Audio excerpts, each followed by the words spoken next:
साबणांचा तुम्ही अशा पद्धतीने कधी उपयोग केलेला आहे का? तर व्हिडिओ शेवटपर्यंत नक्की पहा, नक्कीच तुम्हाला उपयोगी पडणार आहे।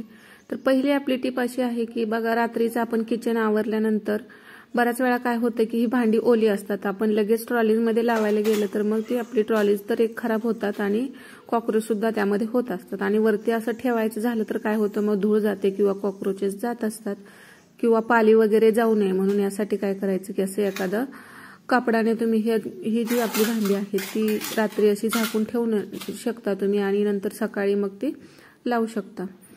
आणि आता बघा, तव्यावरती असं थालीपीठ वगैरे केलं किंवा जास्त स्वयंपाक झाला तर हे तवा जो आहे आपला तो खराब होतो आणि त्याला आपण असं कितीही घासलं तरी तो निघत नाही, म्हणजे लवकर निघत नाही।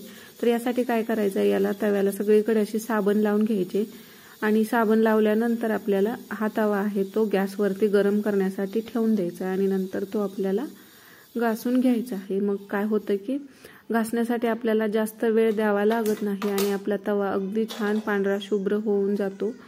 ज्यावेळी तुमचा स्वयंपाक जास्त असेल अशा वेळी तुम्ही ह्या पद्धतीने किंवा ही ट्रिक्स वापरून तवा घासला तर तुम्हाला तवा घासण्यासाठी जास्त वेळ लागणार नाही, कमी मेहनतीमध्ये हा तवा तुमचा लगेच निघू शकतो। तर बघा, हे जे डाग झालेले आहेत लालसर असे, आता या ठिकाणी काय करायचं, ह्या ज्या चिमट्याने आपल्याला तवा असा पकडून घ्यायचा आहे आणि घासणीने, तारेची घासणी असते त्याच्याने हे तुम्ही घासलं तर बघा लगेचच हे जे डाग आहेत ते निघतात आणि असं नॉर्मल तवा तुम्ही घासायला गेलं तर ते निघत नाहीत। म्हणून तवा गरम केल्यामुळे हे जे डाग आहेत ते पटकन निघले जातात, आपल्याला जास्त मेहनत करायची गरज पडत नाही। थोडं थोडं पाणी टाकून अशा पद्धतीने हा तवा आपल्याला चिमट्यानेच पकडायचा आहे, कारण हा तवा गरम आहे आणि गरम आहे तोवरच आपल्याला हा घासून घ्यायचा आहे।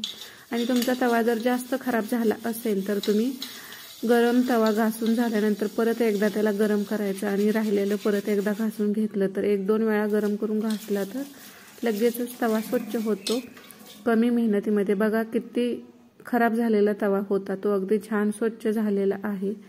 अशा पद्धतीने नक्कीच तुम्ही तवा साफ करू शकता। नेक्स्ट टिप अशी आहे की आता साबणाचे जे आपण साबण नेहमी यूज करत असतो तो काय होतं की असे छोटे छोटे तुकडे झाल्यानंतर ते असेच पडून जातात, मग त्याचा आणि मग काय करायचं तर जे साबणाचे तुकडे आहेत ते जमा झाल्यानंतर आपल्याला याचा यूज करायचा आहे। तर आता बघा, हे असेच ठेवले तर हे भरपूर सगळा आपला साबण वाया जातो, तर असं न करता तुम्ही यापासून बरेच रियूज करू शकता या साबणाचे। याचा हँडवॉश सुद्धा तुम्ही बनवून ठेवू शकता किंवा आता आपण याचा दुसरा यूज पाहणार आहोत तो म्हणजे हे जे साबण आहे ते आपल्याला खिसून घ्यायचे आहे। आता जी थोडीशी ओलसर आहे ती अशा पद्धतीने खिसली जाते आणि जी खूप दिवस झाले ठेवलेली आहे ती खिसण्यासाठी थोडासा असा वेळ जातो, जी ड्राय झालेली आहे ती। मग ते सगळे तुम्हाला जेवढं होतंय तेवढं या साबणात खिसून घ्यायचे आहेत आणि राहिलेले जे खिसता येत नाही त्याचे छोटे तुकडे करून घ्यायचे आहेत। तर अशा पद्धतीने ही सर्व साबण जी आहे ती मी खिसून घेत आहे। आणि हा व्हिडिओ तुम्हाला आवडला असेल तर चॅनलला एक लाईक करायला अजिबात विसरू नका। तर अशा पद्धतीने बघा सगळी साबण मी खिसून घेतलेली म्हणजे घेत आहे आणि जे छोटे छोटे तुकडे राहिलेले आहेत ते तसेच ठेवून दिलेले आहेत, म्हणजे जेवढे तुम्हाला शक्य होतात तेवढे करून घ्यायचे। आणि असं एखादं भांडं घ्या आणि या भांड्यामध्ये आपल्याला खिसलेली साबण आहे ती टाकून घ्यायची आहे आणि आता हे आपण गॅसवरती गरम करून घ्यायचं आहे। तर यामध्ये अगदी थोडंसं आपल्याला किंचितसं पाणी लागणार आहे ते टाकायचं आणि पाणी जसं लागेल तसं तुम्ही नंतर ॲड करू शकता। सुरुवातीला अगदी थोडं टाकलेलं आहे। आता हे तुम्हाला गॅसवरती गरम करून घ्यायचं आहे। तर गॅस लावल्यानंतर तो अगदी बारीक फ्लेमवरती गरम करायचं, नाहीतर ही साबण आहे ती जळू शकते। किंवा पाण्यामध्ये भांडं ठेवून डबल बॉइलिंग मेथडने सुद्धा तुम्ही हे करू शकता। आणि अजून थोडंसं पाणी मी यामध्ये टाकलेलं आहे आणि हे आता सगळं आपल्याला पाण्यामध्ये मिक्स करायचं आहे। किंवा या पद्धतीने सुद्धा तुम्ही डायरेक्ट गॅसवर न ठेवता एखाद्या भांड्यामध्ये, कढईमध्ये वगैरे असं पाणी ठेवायचं आणि ते गरम झाल्यानंतर त्यामध्ये हे साबणाचं भांडं आहे ते अशा पद्धतीने ठेवून द्यायचं आणि हे तुम्हाला मिक्स करून घ्यायचं आहे।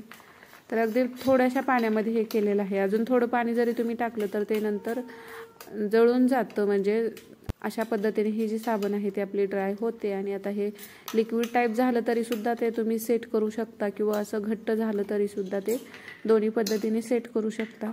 असं एखादं कोणतंही खराब कंटेनर घ्या प्लास्टिकचं आणि त्यामध्ये हे तुम्हाला टाकून घ्यायचं आहे। अजून थोडंसं मोठं कंटेनर असेल गोल आकारात वगैरे तर ते सुद्धा तुम्ही घेऊ शकता। तर यूज अँड थ्रूचे बघा जेवणाच्या पॅकिंगचे डबे येतात, तसे सुद्धा छोटे डबे तुम्ही घेऊ शकता आणि त्यामध्ये हे जे साबण आहे ते आपण सगळी मिक्स केलेली ती यामध्ये भरून ठेवायचं आणि वरून असं थोडंसं प्लेन करून घ्यायचं आहे आणि हे रूम टेम्परेचरवरती असंच सोडून दिलं तर तुम्ही 1 तासाभरात सेट होतं आणि फ्रीजमध्ये ठेवलं तर हा डबा जर फ्रीजमध्ये ठेवला तर अगदी 10 ते 15 मिनिटामध्ये हा आपला साबण तयार होतो।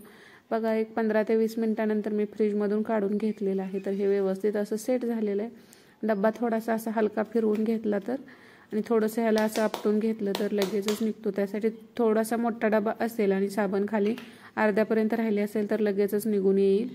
तर अशा पद्धतीने तुम्ही जी आता साबणं आपण जे छोटे छोटे साबणाचे तुकडे होते वेस्टच होणार होते त्यापासून अशा पद्धतीने दुसरा नवीन साबण तुम्ही बनवू शकता आणि त्याचा परत रियूज तुम्ही अशा पद्धतीने करू शकता। तर पाहू शकता आपला नवीन एक साबण असा तयार झालेला आहे। तर आता दुसरा नेहमीचा साबण जशा पद्धतीने आपण यूज करतो त्या पद्धतीनेच ह्या साबणाचा सुद्धा तुम्ही वापर करू शकता।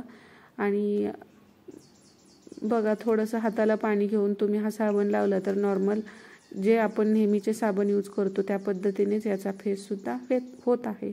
तर व्हिडिओ शेवटपर्यंत पाहिल्याबद्दल